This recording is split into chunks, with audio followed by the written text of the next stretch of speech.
인생이죠. 사람이 너무 똑똑하다 보니까 자기가 가진 지식과 재주와 재능이 자기 것인 양 착각했던 인생을 살았습니다. 얼마나 그의 마음이 교만하고 높아졌든지 하나님을 두려워함이 없었습니다. 그러다가 31살 때 그가 몰던 마차가 다리 위를 이제 건너가다가 결국 전복이 되죠. 그의 몸은 이 마차 밑에 깔리게 되면서 이제 거의 죽음 가까이 가게 됐었습니다. 거의 지옥을 경험했다 했을 정도로 이 파스칼은 그때 거의 죽었었습니다. 그는 그 순간을 통해서 하나님의 뜻밖의 은혜를 경험하게 된 거죠. 자기 인생 자기 게 아니구나, 하나님의 것이구나 라고 하는 사실을 이제 깨닫고 그 이후 하나님 부르시는 39살까지 약 8년간 하나님의 손에 붙잡혀서 소위 하나님이 쓰시는 불처럼 불같은 인생, 하나님의 영광을 위해 살아가는 인생이 되었던 것을 이제 볼 수가 있습니다. 우리도 인생을 살아가면서 우리 인생 우리 것인 양 우리가 착각할 때가 너무 많잖아요. 실은 우리 인생 우리 것이 아니고 하나님의 것이다 라고 하는 것을 깨닫는 것만으로도 우리는 참 복된 인생이 되게 될 줄로 믿습니다. 두 번째 인물은 미켈란젤로입니다. 우리는 미켈란젤로에 대해서 잘 아시지만은 그의 스승이었던 베르톨도 지오반니에 대한 그 삶은 잘 모릅니다. 이 미켈란젤로가 14살 때 그의 스승의 문화생이 되기 위해서 찾아갔을 때 이 베르톨도는 이 미켈란젤로의 재능을 한눈에 알아봤다고 그럽니다. 참 위대한 스승이죠. 그런데 그의 재능을 보고 그는 미켈란젤로에게 이런 얘기를 해줬다는 겁니다. 자네 재능만 가지고는 안 된단다 라고 얘기해 줬다는 겁니다. 재능도 중요할지 모르지만 그러나 그 재능이 어떤 목적을 위해 쓰여지는가 라고 하는 것은 더 중요하다라고 가르쳤다는 거죠. 그를 깨닫게 하기 위해서 두 군데의 장소를 찾아갔는데 먼저 첫 번째가 술집이었습니다. 술집 앞에 가보니까 너무나 아름답게 조각된 조각상이 있는 겁니다. 그 조각상을 보여주면서 이 조각상을 어떻게 생각하느냐라고 물으니까 너무 아름답습니다. 그때 스승이 얘기해 주는 거죠. 이 사람의 재능은 말할 수 없이 탁월하지만 그러나 그는 그의 재능을 죄의 도구로 사용했다는 겁니다. 그리고 나서 이제 또 한 군데 장소를 데리고 간 겁니다. 그게 성전이었습니다. 성전에 가보니까 또 아름다운 천사상이 있어요. 이 천사상을 어떻게 생각하느냐라고 물었더니 역시 아름답다고 대답을 한 거죠. 이 사람은 이 사람의 재능을 하나님의 영광을 위해 사용했다라고 얘기해 주면서 스승은 미켈란젤로에게 이렇게 얘기하는 겁니다. 너는 너가 가진 그 탁월한 재능을 어디에다 사용했으면 좋겠니? 라고 이렇게 물었다는 겁니다. 그때 미켈란젤로는 어렸지만은 3번이나 반복하면서 이렇게 얘기했다는 거죠. 하나님의 영광을 위해서, 하나님의 영광을 위해서, 하나님의 영광을 위해 사용하겠습니다. 라고 그렇게 이제 고백했다라고 하는 얘기입니다. 오늘 우리가 함께 읽으신 말씀은 우리가 주님의 청지기로서 무엇의 청지기인가라고 하는 것을 구체적으로 밝히고 있습니다. 우리는 몸의 청지기임을 오늘 말씀을 통해서 우리에게 하나님 말씀하고 계시거든요. 고린도전서 6장 19절에서 오늘 20절에 말씀해 보시면은 사도 바울은 우리에게 이렇게 말합니다. 너희 몸이 그랬어요. 너희가 하나님께로부터 받은 바 너희 가운데 계신 성령의 전인 줄을 너희가 알지 못하냐. 우리의 몸이 성령이 계시는 성전이라는 것입니다. 우리 몸이. 그래서 너희는 이제 너희 것이 아니라는 것입니다. 너희는 예수님의 피로 값주고 사신 것이 되었으니 이제부터 너희는 너희 몸으로 하나님께 영광을 돌려야 된다. 이제 이렇게 말씀하고 이제 계십니다. 여기서 중요한 것은 그거죠. 너희 몸으로라는 말이에요. 너희 몸으로 하나님께 영광을 돌려라. 이제 가끔 그래요. 아니, 마음은 교회에 가 있다고 이제 이렇게 얘기를 하죠. 근데 성경적인 올바른 대답은 마음은 교회에 가 있는 게 아니고 몸이 교회에 가 있어야 된다라고 하는 얘기예요. 마음을 하나님께 영광을 돌리라가 아니고 몸을 하나님께 영광을 돌리라. 이제 이렇게 이제 말씀하고 계십니다. 우리가 여기서 한 가지 이제 우리가 짚고 넘어가야 될 부분이 있어요. 그것은 뭐냐 하면 세상은 인간의 몸을 어떤 관점으로 보느냐라는 것입니다. 서양 철학사는 플라톤의 각주라는 말이 있습니다. 다시 말해서 서양 철학사라고 하는 것은 플라톤의 사상 위에 세워진 그런 학문이라고 얘기하는 것입니다. 그러니까 서양 철학에 관한 그 관점을 보려면은 반드시 플라톤을 알아야 된다는 얘기인데요. 플라톤이 인간의 육체를 어떻게 여겼냐면은 영혼을 가두는 감옥이라고 그랬습니다. 영혼이 너무 귀한 건데 이 영혼이라는 게 육체라는 감옥에 갇혀 있다라고 이렇게 이제 얘기했습니다. 근데 이 말의 의미는 뭐냐면 이 서양 철학적인 관점 그리고 세상적인 관점은 뭐냐면 육은 천한 거라고 여기는 거예요. 육은 가치 없는 거. 심지어는 육은 악한 거라고까지 이제 보는 겁니다. 그래서 육체를 영혼을 가두는 감옥과 같은 곳이다. 이제 이렇게 플라톤이 이제 얘기했던 겁니다. 근데 실은 불교 사상도 그리고 힌두교 사상도 여기하고 그렇게 멀리 떨어져 있지 않습니다.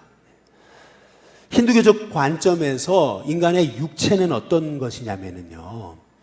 인간의 육체는요, 길들이고 또 억압하고 죽여야 영이 산다 이렇게 이제 생각하게 됐던 것입니다. 그래서 힌두교도들은 수행할 때 어떻게 하는 거냐면은 한번 사진을 보여주시면은 이제 몸에다가 쇠꼬챙이를 뚫어가지고 몸에다 고통을 주죠. 그래서 내 영혼의 모든 죄가 내 영혼이 맑아진다라고 이제 생각하는 것입니다. 또 한 가지 사진을 보여주시면은 이제 소위 이제 고행을 하기 위해서 뜨거운 아주 그냥 뭐 40도 가까운 그러한 흙 속에 들어가 가지고 그 더위에서 몸을 집어넣고 있다 이제 실신을 하게 되는 거죠. 이제 그러면서 이제 소위 이런 고행을 통해서 이제 내가 깊은 해탈의 경지에 들어간다라고 생각을 하는 건데 이 관점의 핵심은 뭐냐 하면 육은 천한 것이라고 생각을 하는 겁니다. 그게 이제 플라톤적인 그런 우리의 소위 인간의 육체를 영혼을 가두는 감옥이라고 이렇게 생각했던 그 관점 아래 이제 서 있는 것입니다. 그런데 성경적인 관점에서 육신은 어떤 거냐? 우리의 육체를 성경은 어떻게 보느냐라는 겁니다. 그것은 고린도서 6장 15절에 보니까 이렇게 얘기해요. 너희 몸은 그리스도의 지체다. 그리스도의 지체인 것을 알지 못하냐. 이렇게 말씀하십니다. 지체라는 게 뭐냐면요. 몸의 각 부분을 얘기하는 겁니다. 다시 말해서 우리의 입술이 그리고 눈이 귀가 그리고 손과 발이 이 지체라고 그러거든요. 이 지체 몸의 각 부분이 다 그리스도의 지체다. 이제 성경이 이제 말하고 있는 거예요.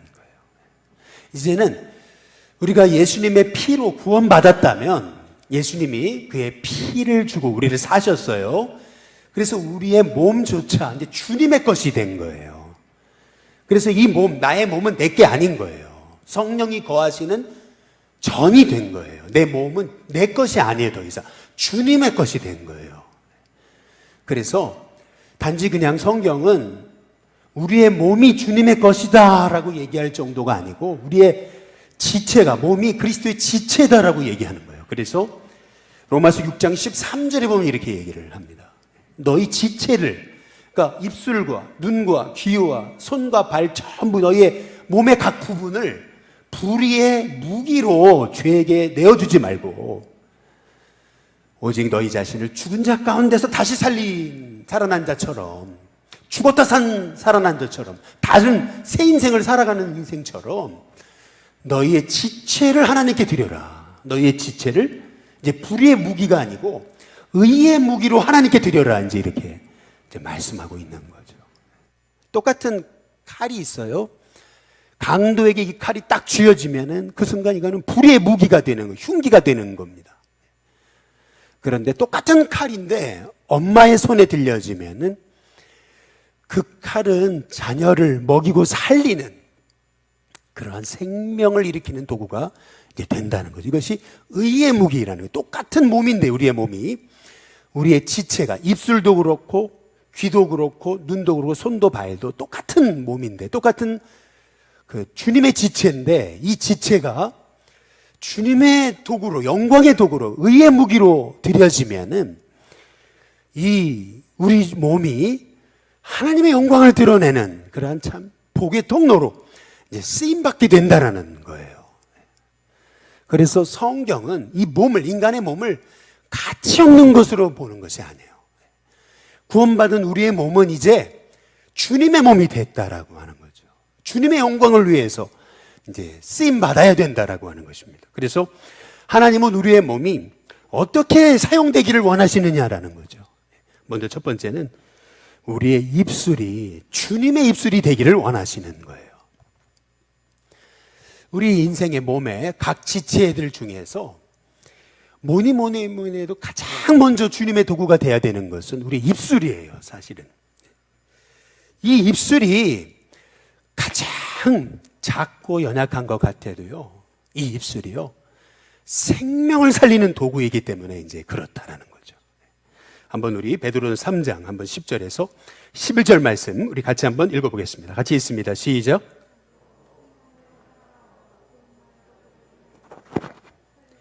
혀를 금하여 악한 말을 그치며 그 입술로 거짓을 말하지 말고 악에서 떠나 선을 행하고 화평을 구하며 그것을 따르라. 생명을 사랑하고 좋은 날 보기 원하는 자, 그 입술에 파수꾼을 세워라. 이제 이렇게 우리에게 말씀하고 이제 계시거든요.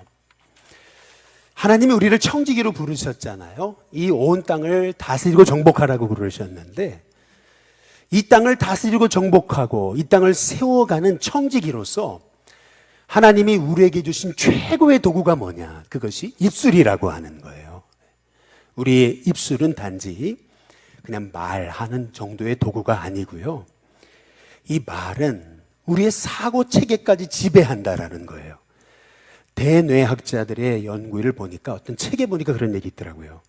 말은 우리 인간의 뇌세포에 약 98% 정도까지 영향을 미친다라고 이제 그런 얘기를 하는 것을 보았어요.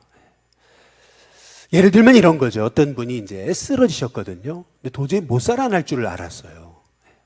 옆에서 이제 가족들과 이제 의사분이 얘기하다가 지나가는 말로 이제, 아이고, 숨은 잘 쉬시네요. 이제 이랬단 말이에요. 그런데 이분이 무의식 중에, 쓰러져 있는 중에 눈을 감고 아무것도 못 듣는 줄 알았는데 알고 보니까 그 얘기를 들으신 거예요. 무의식 중에. 네. 이분이 살아났는데요, 다들 놀랐어요. 의사분도 놀라고. 어떻게 살아났냐 이제 봤더니, 아니 선생님이 숨 잘 쉬신다 그랬지 않냐고. 아, 내가 잘하고 있는 거구나. 난 살아나는구나. 이제 그런 생각이 이제 들면서 내 몸에 힘이 생기고 살아나게 됐다라는 얘기죠.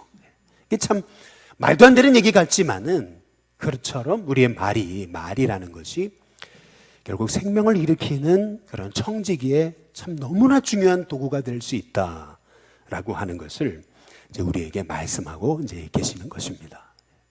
예수님도 평생 그 냄새나는 그 그물이나 만지던 베드로와 요한을 부르시면서 무서워하지 말라. 이제는 내가 사람을 취할 거다.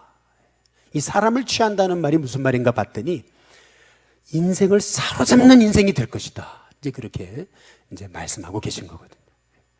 그냥 물고기나 낚는 어부의 인생으로 살았던, 참 의미 없이 그냥 물고기만 쳐다보던 인생이요, 주님의 말씀 한마디로 영혼을 사로잡는 인생이 됐던 것이 베드로의 인생이었던 것을 우리가 너무나 잘 알고 있지 않아요? 마찬가지로 저는 우리 일신교회 성도들의 입술이 이렇게 주님의 입술이 돼서, 여러분의 입술을 통해서 주님의 생명이 사람들의 심령 가운데 증거되어지고 새겨지는 역사가 있기를 주님의 이름으로 축복합니다. 브라이언 하버의 무리 위에 일어서서라고 하는 책이 있습니다. 이 책에 보면 벤 후퍼라고 하는 소년의 이야기가 나오거든요. 근데 이 소년은 어렸을 적부터 아버지가 누군지 몰랐어요. 근데 조그만한 마을이다 보니까 동네 사람들이 이 아이의 인생을 너무 잘 아는 거죠. 과거. 그 가정사를 너무 잘 알아요. 근데 뭐 슈퍼마켓이나 이런 데 어머니의 손을 잡고 가면은 사람들이 자꾸 뒤에서 수군대는 거죠. 제 아빠가 누군지 아냐고. 막 수군대는데 아이가 너무 힘들었던 거예요. 어린 아이지만은 사람들이 말하는 거를 다 알아듣거든요. 이 아이는 늘 사람들과 가까이 하지 않았습니다. 사람 만나는 게 너무나 두렵고 괴로웠던 거죠. 그러던 어느 날 이 후퍼가 12살 되었을 때 그 마을, 자그마한 마을에 이제 한 목사님이 부임을 하셨는데 교회에 이 목사님이 너무 사랑 많기로 소문이 났던 거예요. 12살 되기까지 교회를 한 번도 안 나갔지만은 이 후퍼는 이 목사님을 꼭 만나고 싶어가지고 그 말씀 듣기 원해서 이제 생전 처음 교회를 간 겁니다. 그런데 사람 만나는 게 싫잖아요. 그래서 꼭 예배 시작하면 이제 목사님 설교할 때쯤 되면 와서 말씀 듣고 말씀이 끝나자마자 그냥 도망치듯 이제 집으로 가게 됐던 거죠. 한 주, 두 주, 세 주 올 때마다 은혜를 받았던 이 아이는 어느 날 목사님의 설교를 듣다가 목사님 뒤에 머리 위에 팻말 하나가 붙여져 있는데 하나님이 꼭 팻말을 뒤에다가 탁 드시고 이 후퍼에게 후퍼야 너는 정말 내가 사랑하는 아들이란다 라고 하는 그 하나님이 그 응원하시는 그 팻말이 있는 것처럼 이제 이 아이가 환상을 보게 됐던 거예요. 너무 감격적이잖아요. 예배가 끝났어요. 그런데도 이 아이가 그 감격에 겨워가지고 예배당을 못 나섰던 거예요. 빨리 도망쳐야 되는데, 빨리 이 교회를 떠나야 되는데. 순간 머뭇거리는 동안 예배가 끝나고 사람들이 로비에 다 몰려들기 시작한 거죠. 로비를 지나가서 집을 가야 되는데 사람들이 있으니까 못 나가는 거예요, 이 아이가. 무리 틈에서 이렇게 이러지도 못하고 저러지도 못하는 이 후퍼 위에 갑자기 누구 어른의 손이 하나 이 어깨 위로 탁 올라서는 것을 보게 됐던 거예요. 누구의 손인가 봤더니 이제 목사님 손이었던 거죠. 근데 그때 목사님이 하셨던 한마디 말이 이 아이의 온 몸을 얼어붙게 만든 거예요. 이 목사님 뭐라 그랬냐면 너는 누구 아들이냐 이렇게 물어봤던 거예요. 이 후퍼가 12년 동안 늘 그 얘기만 들으면 너무 괴롭고 힘들어가지고 사람을 피하고 어디로 숨고 싶었던 그런 말이 그렇게 존경하던 목사님 입에서 나왔던 거죠. 이 아이가 너무 당황을 하니까 그 주변 사람들도 다 조용해졌어요. 순식간에 이 로비는 너무나 썰렁한 곳이 되고 말았던 거죠. 근데 그때 목사님이 너무 지혜로우셨던 거예요. 목사님이 껄껄껄 웃으시면서 야, 너 누구 참 많이 닮았다 이제 이러신 거죠. 너를 만드신 하나님을 너무 닮았다. 너는 하나님의 아들이구나. 이제 이렇게 목사님이 얘기하신 거죠. 그러면서 목사님이 하셨던 말씀은 하나님이 내게 주신 유산이 얼마나 큰지 아니? 이제 너는 그것에 걸맞게 살아야 된단다. 이제 얘기를 했던 겁니다. 여러 해가 지났습니다. 이 벤 후버라고 하는 아이는 테네시 주의 주지사가 됐어요. 주지사로 취임하는 날, 이 후버는 이런 얘기를 했습니다. 벌써 한참 전 내가 12살 때 목사님이 나를 처음 눈을 마주치면서 하셨던 말씀, 너는 하나님의 아들이다 라고 하셨던 말씀이 지금의 이 테네시 주의 주지사를 만들었다고 이제 이렇게 이제 고백했다라고 하는 얘기입니다. 우리 입술은 청지기가 소유한 최고의 유산, 자산입니다. 우리의 입술은 이제 주님의 입술이 된 거예요.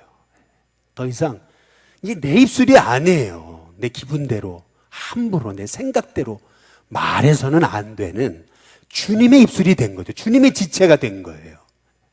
내 입술조차도 주님의 것이라는 것을 믿는다면은 이제 우리 입술을 통해서 주님의 생명이 전달되도록 이 입술이 바로 주님의 지체가 되도록 쓰임받게 해달라고 기도하는 하나님의 종들이 돼야 될 줄로 믿습니다.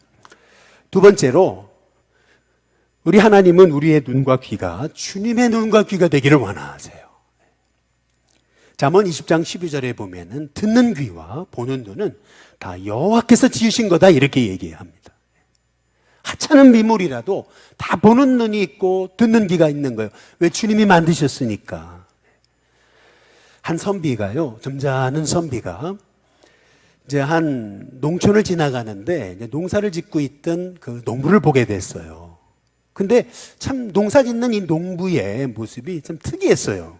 근데 이유가 뭐냐면은 이 농부가 두 마리의 소를 끄는데 이제 한 마리는 누렁소고 한 마리는 검은 소인 거예요. 아니 이게 너무 궁금해가지고 이제 물은 거죠. 아니 농부 양반, 두 마리 소를 끄는데 두 마리 소가 너무 다르네. 이제 그러면서 했던 말이 뭐냐면 어떤 소가 일을 잘합니까? 이제 이렇게 물은 거죠. 짓게. 그런데 이 농부가요, 그 얘기를 듣자마자 농사를 짓다 말고 그 논두렁에서 뛰어나와가지고 그래서 이 논두렁 옆에 있는 그 길에 이제 서 있던 이 선비의 귀 속에다 대고서 조용한 소리로 이렇게 얘기하는 겁니다. 아니, 힘은 검은 소가 세고 꾀부리지 않고 일은 누렁소가 잘한다고. 이제 이렇게 얘기를 한 겁니다. 아니, 너무나 궁금하잖아요. 아니, 왜 저렇게 귓속말로 저렇게 조용히 얘기하나? 근데 크게 얘기하면 되지. 그래서 물었습니다. 아니, 뭐 이렇게 대단한 얘기라고 그걸 이렇게 귓속말로 얘기하냐고 말이죠. 그때 이 농부가 했던 말이 이 선비의 인생을 바꿔놨다는 거예요. 그게 뭐냐면은 소도 나쁜 말은 다 듣는단 말이죠. 소도 듣는 귀가 있다고. 그래서 이렇게 소곤소곤 소가 듣지 못하게 조용한 소리로 얘기하는 거라고.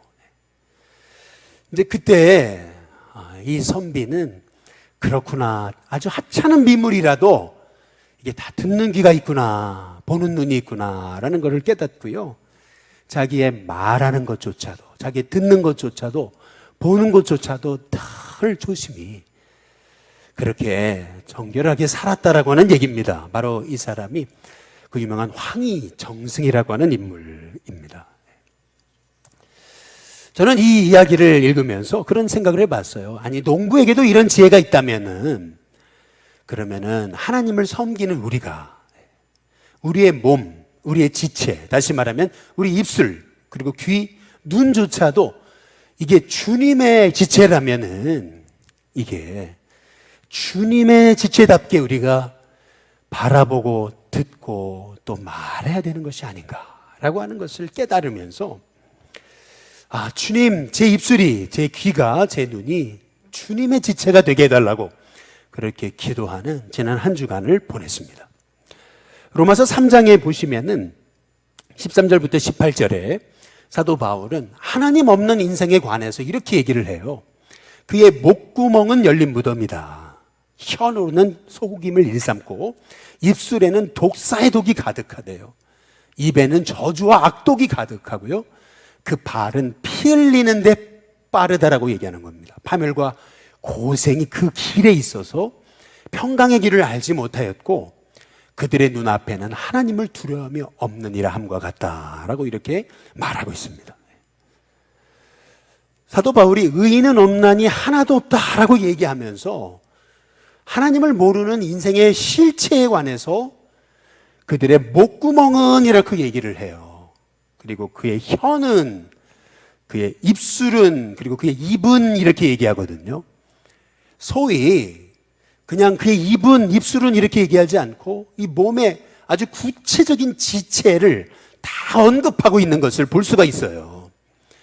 다시 말하면 하나님을 모르는 인생은 그의 몸에 가지고 작은 지체 하나도 하나님의 영광을 위해 쓰임받을 수 없다라고 지금 사도 바울이 이제 말하고 있는 거죠. 왜 하나님을 모르는 인생이 그의 몸의 작은 지체조차도 하나님의 영광을 위해 쓰임받을 수 없는 거냐면은 이 몸의 지체가 다 자기 거라고 생각하는 거예요. 자기 입술이니까 자기 마음대로 말하고, 자기 귀잖아요. 그러니까 마음 듣고 싶은 거 듣고, 자기 눈이니까 그냥 자기 보고 싶은 거 보고, 자기 발이니까 가고 싶은 데 가고. 이제 그것이 하나님 모르는 인생의 모습이라는 거죠. 어찌 보면 우리가 예수님 모를 때는 그렇게 살았어요. 마음대로 함부로 말하고 함부로 아무거나 듣고 내 마음을 넘어뜨리고 생명을 죽이는 그런 말도 막 그냥 받아들이고 그냥 아무거나 막 음란한 것도 막 보고 막 그랬단 말이에요. 우리가 우리의 몸도 주님의 몸이라고 생각하지 못하고 그냥 막 함부로 먹고 함부로 다루고 이제 그랬다라고 하는 거죠. 이제 그러나 우리가 하나님의 자녀가 됐다는 것은, 우리가 구원받았다라는 것은 이제는 우리의 영만 구원받은 게 아니고 우리의 몸도 구원받은 거거든요. 이 몸이 더 이상 이제는 내 게 아니고 주님의 것이 됐다는 얘기예요. 그러니까 이제부터 우리가 하나님의 영광을 위해 산다는 얘기는 뭐냐면은 이 입술이 내 입술이 아닌 거예요. 주님의 입술이 돼야 되는 거고요. 이 귀가 내 귀가 아닌 거예요. 주님의 귀가 돼야 되는 거예요. 이 눈도 내 눈이 아니고 주님의 눈이 돼야 된다는 거죠. 그래서 우리 예수님이 문둥병자를 바라보시면서 코가 떨어지고 귀가 떨어지잖아요. 눈썹도 다 사라지고 얼마나 흉측합니까? 그런데 그 흉측한 사람을 바라보시면서 사람들은 저주받은 인생이라고 그랬지만은 우리 예수님은 오히려 그 흉측한 얼굴을 가진 문둥병자를 바라보시면서 그를 불쌍히 여기시잖아요. 불쌍히 여기시니까 그의 몸에 손을 대시면서 끌어안으시면서 내가 원하는 이 깨끗함을 받으라 라고 말씀하시는 거 아니겠어요? 마찬가지로 우리 하나님은 이제 우리가 구원받았다면 이제 내 몸이 이제 주님의 지체인데, 내 몸이 주님의 지체라면 이제는 내 눈도 주님이 세상을 보듯이 그렇게 세상을 바라보는 그런 주님의 눈이 돼야 된다라고 우리에게 말씀하고 이제 계시는 것입니다. 우리의 입술이 이제 더 이상 내 입술이 아니고 주님의 입술이라고 생각한다면은 아마 여러분의 입술을 통해서 이제 복된 주님의 축복이 흘러갈 거예요. 여러분의 입술이 달라질 겁니다. 여러분의 입술에서 원망이 나오려고 그러다가도 이 주님의 입술이다 이렇게 생각하니까 이제는 감사해야지라고 하면서 원망을 스탑하고 이제부터는 여러분의 입술에서 이 주님의 입술을 가지고 내가 하나님을 찬양해야지 하는 그러한 믿음의 고백과 결단으로 저는 우리 일신교회가 성도들이 새로워지는 은혜가 있게 될 줄로 믿습니다. 이 귀가 주님의 귀라고 생각하신다면은 나를 죽이고 또 남을 죽이는 그 말을 함부로 우리가 받아들이는 것이 아니고 자꾸 이상한 생각이 들 때, 그때 우울하고 막 서운한 생각이 들 때, 내 귀도 주님의 귀인데 라고 생각하게 되면서 주님이 기뻐하시는 그러한 그 소리들을 들으려고 애쓰는 하나님의 종들이 되게 될 줄로 믿습니다.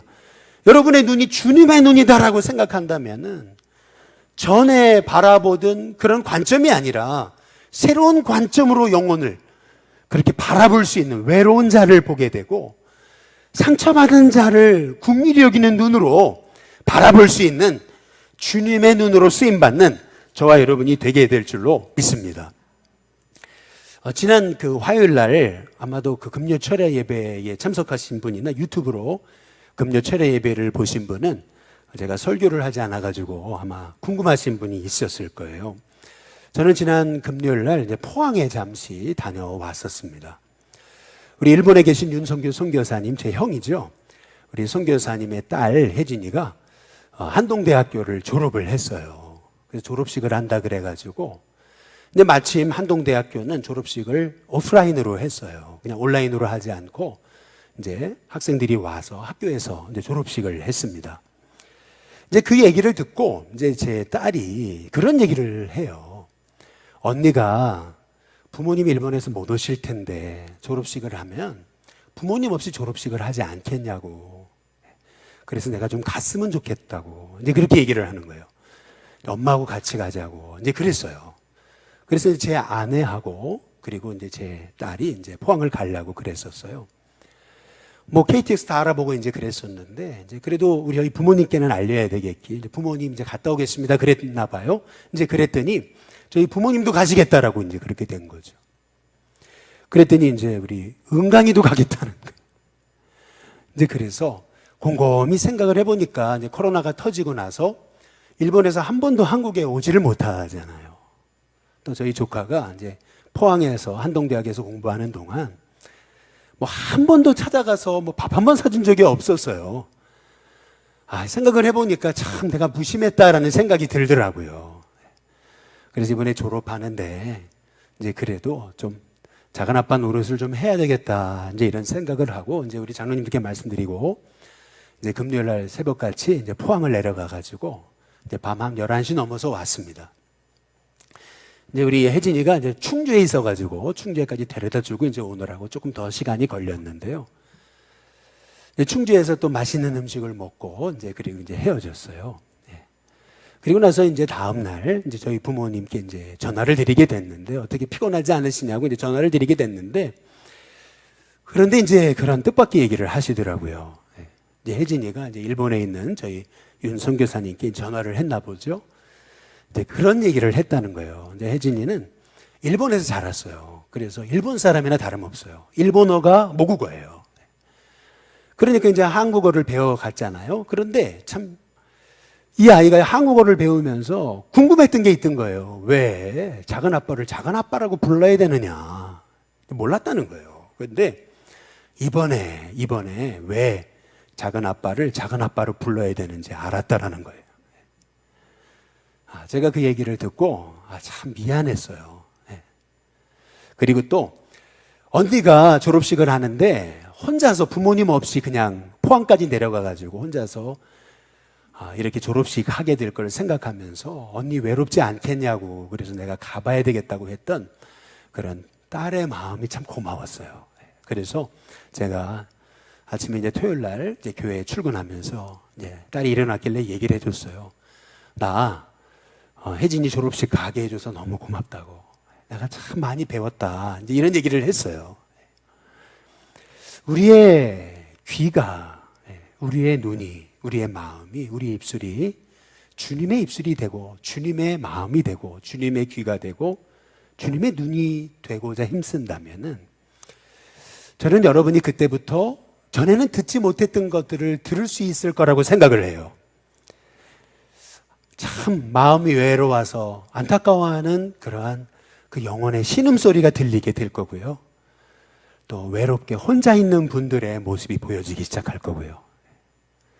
또 장애가 있으셔가지고 이제 옆에서 도와주지 않으시면은 이제 한 치 앞도 가실 수 없는 그런 분들의 어려움을 보시게 될 거예요. 우리가 내 눈이, 내 귀가, 내 입술이 주님의 입술이 되고 주님의 귀가 되고 주님의 눈이 되게 할 수 있게 달라고 여러분이 기도하고 고백하는 순간, 여러분은 정말 주님의 청지기로서, 몸의 청지기로서 하나님이 새롭게 하시는 그런 은혜를 주실 줄로 믿습니다. 마지막 세 번째로, 우리 주님은 우리의 손과 발이 예수님의 손과 발이 되기를 원하십니다. 성경 레위기에 보시면은요, 이제 레위기가 좀 어려운 말씀이긴 하지만 그러나 참 귀한 말씀들이 많아요. 레위기 8장에 보시면은 제사장 위임식이 나와요. 어찌 보면 이게 나와 관계없는 말씀처럼 보이실지 모르지만은, 우리가 베드로전서 2장 9절 말씀처럼 이제는 예수님의 피로 우리는 왕같은 제사장이 된 거거든요. 너희는 왕같은 제사장이요, 거룩한 나라요, 그의 소유된 백성이라고 얘기하시잖아요. 우리가 이제 주님의 피로 구원받은 하나님의 자녀가 됐다는 것은 이제는 우리 모두가 다 영적 제사장이 되었다는 얘기거든요. 그래서 레위기 8장에 나오는 제사장 위임식은 어찌 보면 우리를 향한 말씀이에요. 거기 보면 레위기 8장 22절에 보면은 이렇게 얘기를 해요. 또 다른 순양 곧 위임식의 순양을 드릴세, 이렇게 얘기하거든요. 지금 제사장 위임식을 하는 거예요. 이제 아론과 그의 아들들이 제사장으로 위임 받는 건데, 그때 먼저 보면은 그 순양에, 하나님께 바치는 순양에 그 머리에 안수 기도를 해라, 안수해라라고 얘기하죠. 이거는 뭐 다 이해가 돼요. 근데 23절에 보면 이제 모세가 그 순양을 죽여요. 잡습니다. 그리고 나서 그 순양의 피를 가져다가 어떻게 하냐면 아론의 오른쪽 이 귓불이, 귓볼에다가 거기에 발라요. 그리고 오른손에 엄지손가락에다 피를 발라요. 그리고 오른쪽 엄지 발가락에 또 피를 바릅니다. 근데 레위기 8장 24절에 보면 또 아론의 아들들도 이제 데려다가 모세가 그 아들들의 오른쪽 귓부리에다 피를 발라줘요, 이렇게. 그리고 또 오른쪽 손에 엄지손가락에다 피를 바르고요. 또 발에 오른발 엄지발가락에 또 피를 발라줘요. 이게 뭘 의미하는 걸까? 왜 귀에다가 손에다가 발에다가 피를 발라주는 걸까? 여러분, 이유가 있습니다. 그것은 뭐냐면 우리가 주님의 제사장이 됐다라는 얘기는요, 이제는 내 귀가 하나님의 음성으로 성별됐다는 거예요. 이제는 아무 소리나 들어서는 안 돼요. 아무 소리나 귀 기울이는 게 아니고 주님의 음성에 귀 기울이는 성별된 귀가 되어야 된다는 거예요. 그래야 주님의 제사장직을 감당할 수 있어요. 그리고 이 손도 이제는 옛날 손이 아니에요. 이 손으로 죄 지으면 안 돼요. 이제는 이 손을 가지고 주님의 일에 쓰임받는 손이 되어야 된다는 거예요. 손을 성별했다는 거예요. 피를 발랐다는 얘기. 그리고 발도 마찬가지예요. 이제 우리가 주님의 제사장이 됐다는 얘기는 아무데나 가고 싶은데 죄 짓는데 가는 발이 되어야 안 된다는 거예요. 이 발이 꼭 주님이 가라고 하시는 곳에 가야 되는 발이 되어야 된다는 거죠. 그래서 베드로전서 2장 19절과 23절 24절에 보면은 고난당하신 예수님을 부당하게 당하신 고난이라 그래요. 그러나 그 예수님을 생각하고 우리가 고난을 참으면 이는 아름답다 그래요. 예수님이 당하신 고난에 대해서 이렇게 얘기하죠. 욕을 당하셨지만 맞대어 같이 욕하지 않으셨다는 거예요. 오히려 친히 나무에 달려 몸으로 우리 죄를 담당하신 거라 그래요. 우리를 살리려고, 우리 주님이. 이 말씀의 의미는 뭐냐면 우리 예수님이 왜 머리에 가시관을 쓰셨냐는 거예요. 왜 하필이면 머리에? 여러분, 이제 죄 짓던 우리의 머리, 생각은요, 이제 주님께 성별을 돼야 됨을 말씀하고 계시는 거예요. 주님이 내가 내 생각을 죄 짓는데 이제 드렸다면 주님이 가시관을 머리에 쓰셨잖아요. 그렇다면 이제는 제사장 된 우리는요, 이 생각이 주님이 일하시는 도구로 쓰임 받아야 된다는 거죠. 예수님이 왜 손의 못을 박히셨다는 거예요. 이제는 이 손이 이제는 우리 주님이 손에 못 박히심을 통해서 우리 죄를 다 담당하신 것처럼 이제는 이 손이 주님의 피값으로 내가 주님의 손이 된 거예요.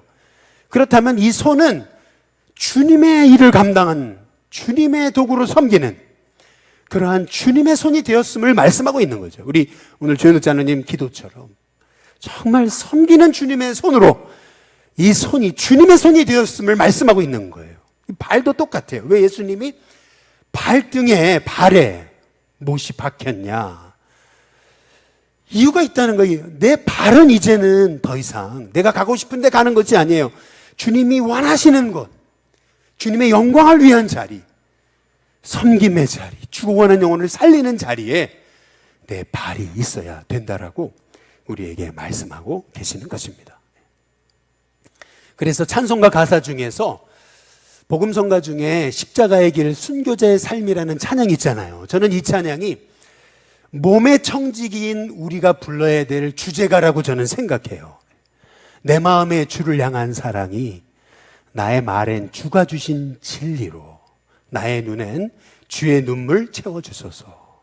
내 입술에 찬양의 향기가, 내 손에는 주를 닮은 섬김이 나의 삶에 주의 흔적 남게 하소서.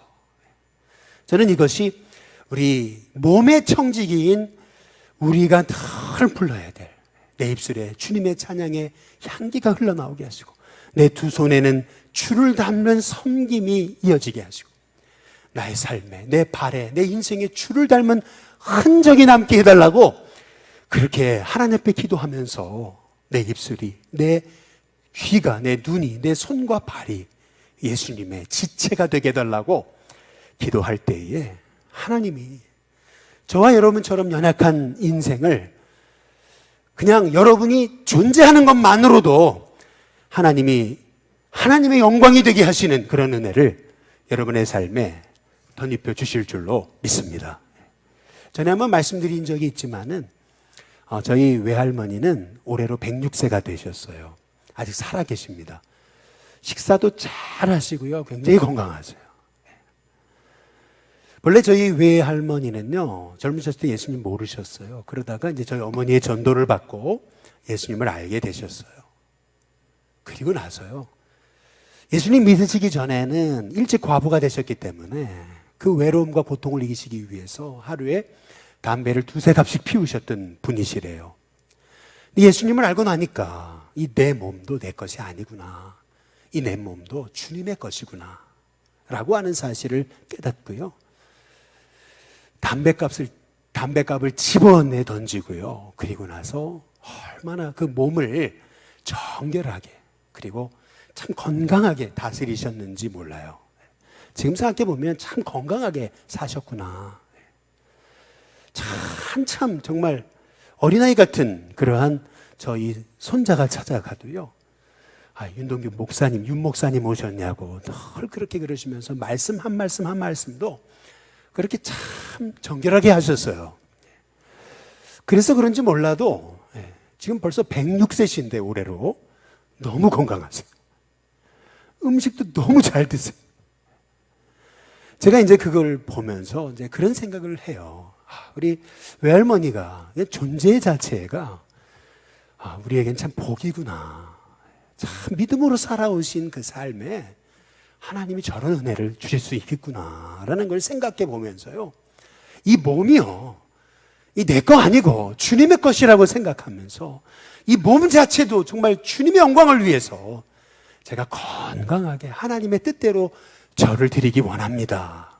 라며 여러분 믿음으로 살아가실 때 하나님이 여러분의 삶, 여러분의 몸 자체, 여러분 존재 자체를 하나님의 영광의 도구로 사용하시는 은혜를 주실 줄로 믿습니다.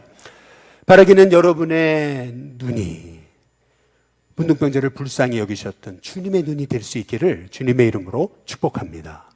오병이어의 기적을 행하시면서 배고픈 영혼들의 그 배고픈 소리를 참 안타까이 여기셨던 그 주님의 귀처럼 여러분의 귀가 그렇게 참 많은 영혼의 그 신음소리를 듣는 귀가 될 수 있기를 주님의 이름으로 축복합니다.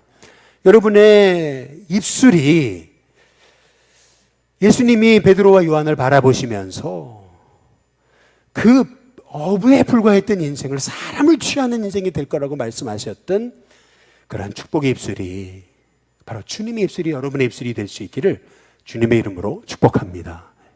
주님의 손, 주님의 발로 우리 주님이 갈릴리를 온 땅을 두루 다니시면서 한 영혼의 잃어버린 영혼을 찾기 위해 그 온 갈릴리를 그 발로 샅샅이 찾아다니시면서 그 예수님 모르는 영혼을 만나신 것처럼 그렇게 내 발이 죽어가는 영혼, 그렇게 복음을 모르는 영혼들을 찾아가는 발이 되게 해달라고 기도하실 때 저와 여러분의 인생, 여러분의 몸이 주님의 청지기처럼 쓰임받는 주님의 몸이 돼서 여러분의 몸이 하나님의 영광을 드러내는 주님의 도구로 쓰임받는 복된 은혜가 있게 될 줄로 믿습니다. 잠깐 기도하겠습니다.